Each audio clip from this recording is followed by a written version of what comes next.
جی ہاں، یہ کہانی نہیں بلکہ فلم بھی نہیں ہے بلکہ حقیقت ہے، اور یہ منظرنامہ پیش آئے اسپین کے شہر بارسلونا کے مشہور ایل پرات ایئرپورٹ پر، جہاں ایک 10 سالہ بچہ صرف اس لیے اپنی ماں اور باپ کے بغیر رہ گیا کیونکہ اس کے پاس نہ تو درست ویزا تھا نہ ہی کارآمد پاسپورٹ۔ والدین نے کیا کیا؟ انہوں نے ایک لمحے کو کتنا روک کر یہ بھی نہیں سوچا، حل تلاش کرنے کی بجائے اسے ایئرپورٹ کے پبلک ایریا میں چھوڑا اور ایک رشتہ دار کو کال کی اور پھر مزے سے خود طیارے پر سوار ہو کر چھٹیاں منانے روانہ ہو گئے۔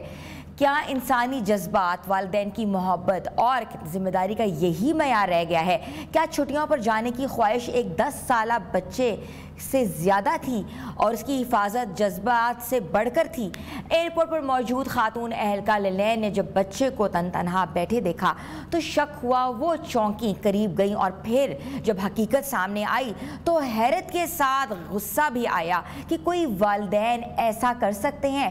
پولیس کو بلایا گیا، والدین کی شناخت کی گئی، طیارے کو رن وے پہ روکا گیا اور پھر ان والدین کو واپس لا کر پوچھا گیا یہ آپ نے کیا کیا؟ تو ان کا جواب تھا ہمارے پاس کوئی آپشن نہیں تھی، بچے کا پاسپورٹ ایکسپائر تھا، ویزا بھی نہیں تھا، ہم ٹکٹ ضائع نہیں کرنا چاہتے تھے تو ہم نے اس سے کسی رشتہ دار کو فون کر دیا اور چھوڑ کر ہم لوگ آگے چلے گئے اور سوچا کہ رشتہ دار اس کو لے جائے گا۔ یہ کیسے ممکن ہے آپ کا بچہ آپ کے ساتھ سفر نہ کر سکے اور آپ اسے ایئرپورٹ پر چھوڑ کر خود پرواز پر سوار ہو جائیں؟ کیا ایک رشتہ دار کو فون کرنا آپ کی ذمہ داری کا پورا ہونا سمجھا جا سکتا ہے؟ کیا یہ قانون بھی کہتے ہیں کہ درست ہے اور کیا اخلاقی طور پر یقین نہیں ہے؟ لیلین نے درست کہا کہ انہوں نے اپنے کریئر کو بہت کچھ دیکھا ہے، مطلب ایسا منظر دیکھا کہ جہاں والدین بچوں کے لیے تحفظ کا اور احساس کا ایک امپیکٹ کریٹ کرتے ہیں، ان کی پہلی اور آخری پناہ گاہ ہوتے ہیں، مگر جب یہی محافظ خواہشوں کی دوڑ میں اپنے بچوں کو پیچھے چھوڑ دیں تو ہمیں بطور معاشرہ سنجیدگی سے سوال اٹھانا ہوگا، کیا تعطیلات کسی بچے کی حفاظت و جذبات اور اعتماد سے بڑھ کر ہیں؟ کیا ٹکٹوں کی قیمت ایک بچے کے محفوظ مستقبل سے قیمتی ہے؟ یہ صرف ایک واقعہ ہی نہیں بلکہ ایک انتباہ ہے ہر والدین کے لیے، ہر مسافر کے لیے، ہر اس شخص کے لیے جو ذمہ داری سے بچے کا کہتے ہیں نا کہ بچنے کا جواز ڈھونڈتا ہے۔ تو ویوز، یہ تو تھی بہت دلچسپ واقعہ۔ کیا تھا؟ یہ تو ایک دل دہلانے واقعہ تھا جو ایک بچے کے ساتھ آیا، چھوٹا سا بچہ ایئرپورٹ پہ اکیلا اپنے ماں باپ کے منتظر بیٹھا ہے کہ شاید ماں باپ واپس آ کر اس کو لے جائیں گے، لیکن انہوں نے کیا کیا؟ انہوں نے ایک رشتہ دار کو فون کر دیا کہ جائیں سے لے جائیں۔ تو ایسے بھی کہ والدین کی محبت ہے، تو یہ ایک کہتے ہیں نا کہ ایک مرکوز کرنا بہت ضروری تھا اس کو ادھر کہ والدین اپنی خواہشات کو پیچھے چھوڑ کر اپنے جو کہتے ہیں کہ اپنے پودے ہیں ان کو دیکھیں، کیونکہ بچے جو ہیں وہ ایک ماں باپ کا پودا ہوتا ہے، ایک پھل ہوتے ہیں جو کہ بڑھ چڑھ کر آگے آتے ہیں جب اس کی نرشمنٹ اچھی کی جائے، جب اس پودے کو اچھا پانی دیا جائے۔ تو کیا یہ جو سٹوری تھی، کتنا مینٹل ہیلتھ تھا اس کے اوپر، کتنے بڑے فیکٹرز تھے جس سے بچہ گزرا ہوگا، کیا اس کی مینٹل ہیلتھ ہوئی ہوگی کہ اس کو وہ دیکھ رہا ہوگا کہ ماں باپ پیکنگ کر رہے ہیں اور پیکنگ کر کے جی وہ جانے کی تیاری کر رہے ہیں، جو اس کا بیگ پیک نہیں کیا تو بچہ جو تھے وہ کیا ہوگا، کہاں جائے گا، بے سر و سامان۔ اور ایک پلان کے اندر اگر اس کو شامل بھی کیا گیا تھا، فار انسٹنس کو ایئرپورٹ لے کے جایا جا رہا تھا، مگر اس کو یہ نہیں پتا تھا کہ اس کو اکیلا ایک پبلک ایریا میں چھوڑ دیا جائے گا۔ کیا آج کل آپ لوگوں کو دیکھا ہے کیسے حالات ہو گئے ہیں، پوری دنیا میں ڈفرینٹ ہراسمنٹ کے کیسز ہوتے ہیں، بچوں کو اٹھا لیا جاتا ہے، کڈنیپ کر لیا جاتا ہے، تو ان کو یہ فکر نہیں تھی کہ ان کا بچہ جو ہے وہ کتنے دنوں کے بعد اگر آتے تو بچہ وہاں موجود نہ ہوتا اور رشتہ دار اس کو لینے نہ آتا۔ تو یہ سب واقعہ جو تھے ہم نے سوچا کہ آپ سے شیئر کریں۔ یہاں چھوٹی سی بریک لیتے ہیں، بریک کے بعد واپس حاضر ہوتے ہیں۔ آپ دیکھ رہے ہیں نیو پاکستان۔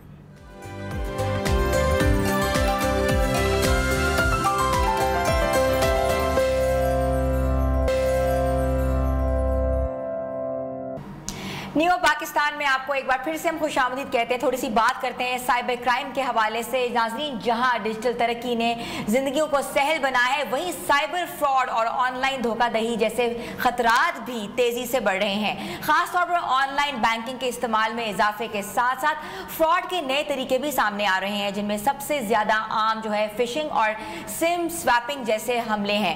فشنگ حملوں میں جو ہے فراڈیے جعلی بینکنگ